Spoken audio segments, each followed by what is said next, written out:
সংক্ষেপে আমি তার মর্মবস্তুটা তুলে ধরার চেষ্টা করব, বাকিটা অনুরোধ করব।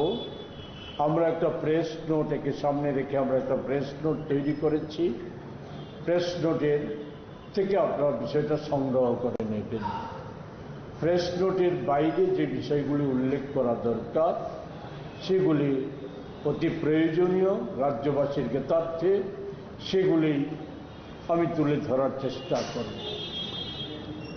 আমরা লক্ষ্য করছি সারা দেশে মোদি সরকারের যে প্রকল্প, এ হচ্ছে দেশের সম্পদ, এই সমস্ত ধরনের সম্পদ, রাষ্ট্রীয় সম্পদ, প্রাকৃতিক সম্পদ, মোদি বান্ধব একচেটিয়া পুঁজিপতি কর্পোরেট দেশি বিদেশি তাদের হাতে তুলে দেওয়া, বিনিময়ে তাদের কি প্রাপ্তি হচ্ছে এই সমস্ত কিছু আপনারা জানেন, নতুন করে অবগত করার কোনো বিষয় নেই।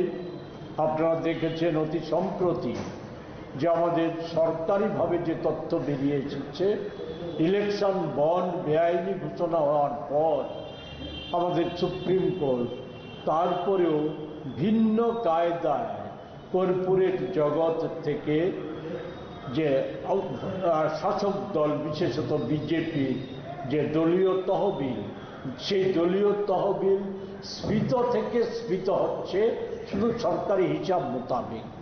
এর বাইরে কি পরিমাণ অর্থ জমা হচ্ছে এগুলি বিভিন্ন নির্বাচনে যে খরচ বা তাদের দলীয় যে বহর, এর খরচের বহর এর মধ্য দিয়ে বোঝা যায়। আমি সেই সম্পর্কে বিস্তৃত আজকে আলোচনায় যেতে চাই না। আমাদের রাজ্যেও আমরা লক্ষ্য করছি যে রাজ্যে আমাদের যে সম্পদ আছে, এ ছোট রাজ্য, প্রাকৃতিক সম্পদ আমাদের প্রচুর প্রাকৃতিক সম্পদ আছে, এগুলিও এই সম্পদ রাজ্যের জমি, এ সমস্ত কৃষিক্ষেত্র, এগুলিকেও কর্পোরেট সেক্টরের হাতে তুলে দেওয়ার একটা নীরবে প্রচেষ্টা 18 সালের পরবর্তী সময় থেকেই শুরু হয়েছে। আপনারা জানেন কিনা জানি না, রাজ্যবাসী কতটা অবহিত আমাদের জানা ছিল না। যে আমরা এ রাজ্যে আমরা যতটা খবর সংগ্রহ করতে পেরেছি সেটা হচ্ছে এই রাজ্যে পাম চাষের নাম করে আজ থেকে 18 সালের পরেই সে প্রক্রিয়া শুরু হয়েছিল। আমাদের রাজ্যের সরকারি জমি, সরকারি বাগান, এই সমস্ত কিছু বেসরকারি কিছু মালিকানাধীন সংস্থা তাদের হাতে তুলে দেওয়ার প্রবণতা এটা লক্ষ্য করা যাচ্ছিল। সবচাইতে যেটা ভয়ঙ্কর সেটা হচ্ছে ভারতবর্ষে ইতিমধ্যেই জালিয়াত হিসাবে খ্যাতি অর্জন করেছে পতঞ্জলি ট্রাস্ট। তার যে মালিক সে হচ্ছে রামদেব। এটা আমাদের কথা নয়, কংগ্রেসের কথা নয়, দেশের বিভিন্ন হাইকোর্ট এমনকি সুপ্রিম কোর্টও পতঞ্জলি ট্রাস্টের তৈরি খাদ্যদ্রব্য, ঔষধ, অন্যান্য সামগ্রী, এগুলির যে ধরনের গুণমানের কথা তারা প্রচার করে তার সাথে সাযুজ্যপূর্ণ নয়, এগুলি ক্ষতিকর। এটা সুপ্রিম কোর্টের অবজারভেশন, তার বিরুদ্ধে ব্যবস্থা নেওয়ার কথা সুপ্রিম কোর্ট বলেছে, কিন্তু কেন্দ্রীয় মোদী সরকার কোনো রকম কর্ণপাত করছে না, ব্যবস্থা নিচ্ছে না।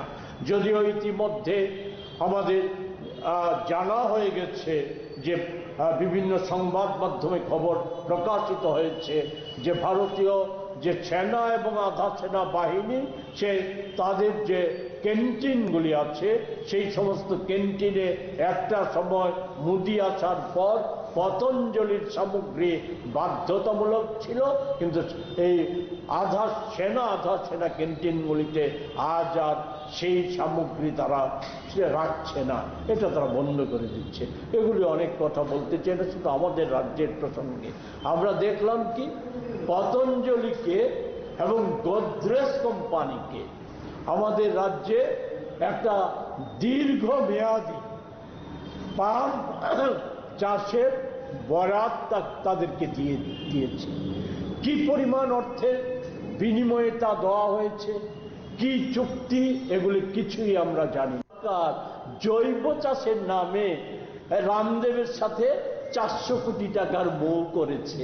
তো এক্ষেত্রে আপনারা অধৈর্য হয়ে যান, সময় আমি নিতে চাই না। জৈব চাষ জৈব সারের উপর নির্ভর করে যা হয়, আমি যা বুঝি সহজে যা হয়, এটা পরীক্ষা শুরু হয়েছিল 88 সাল থেকে রাজ্যে। পরীক্ষায় দেখা গেছে যে জৈব সার থেকে যে কৃষকরা যতটা সুবিধা পায়, সুযোগ পায়, এটা কৃষকরা লাভবান হচ্ছিল না।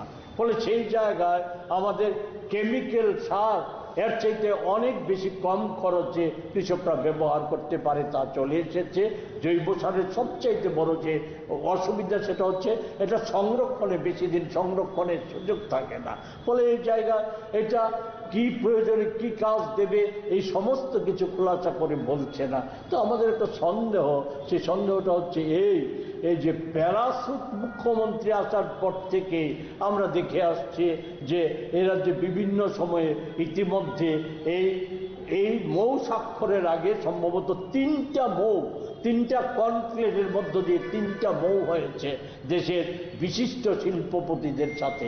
সব না জানা গেলে পরেও কোথাও 3000 কোটি টাকার মৌ, কোথাও 1500 কোটি, কোথাও 1000 কোটি, আরও যেটা আম্বানির সাথে নাকি যা হচ্ছে এটা তো এখনো আমরা জানি না, সে তাতে কত অর্থ কি কি আর বিষয় আছে এগুলি আমরা জানা নেই। কিন্তু ওই মৌগুলি অনেক গল্প শুনেছি।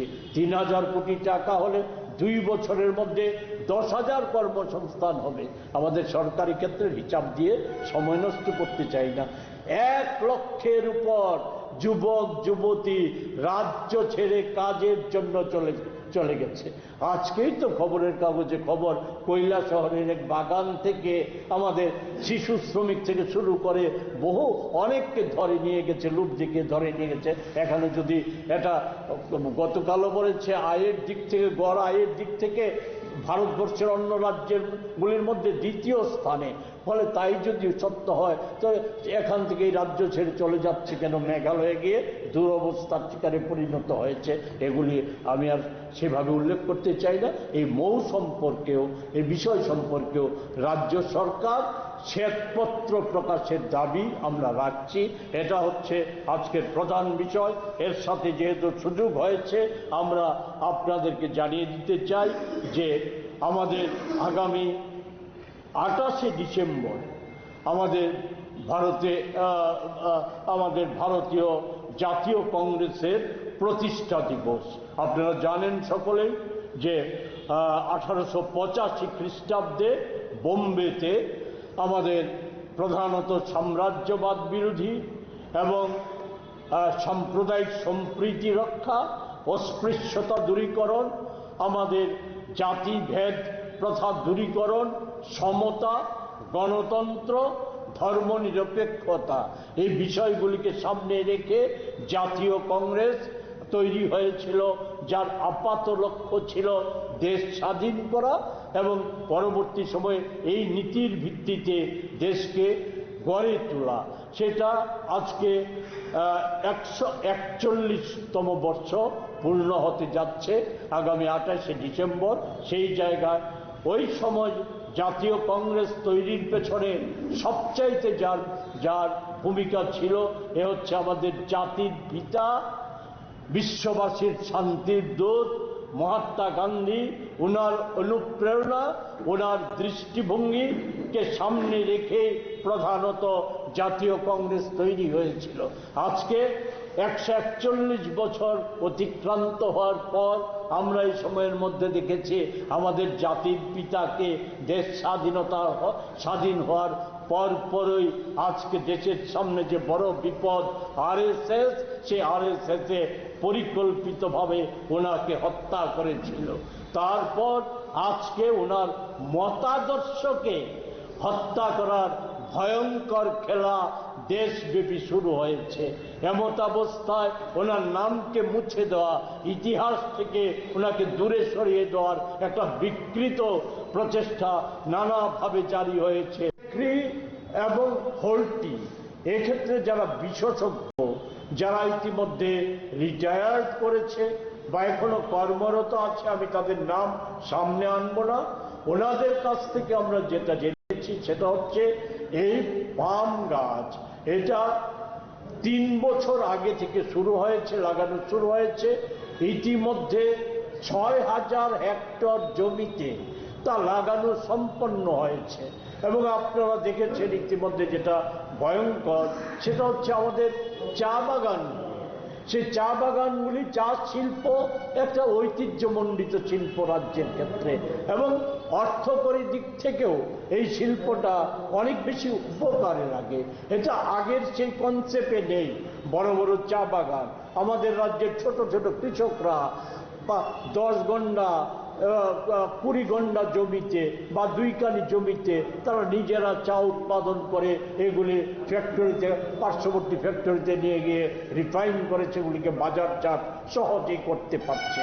আমরা দেখলাম আমাদের রাজ্যের বাক্যবাগীশ তথাকথিত সবজান্তা করিতকর্মা যে মন্ত্রী, উনি জোর জবরদস্তিমূলকভাবে চা বাগানগুলিতে পাম গাছ লাগিয়ে দিচ্ছে।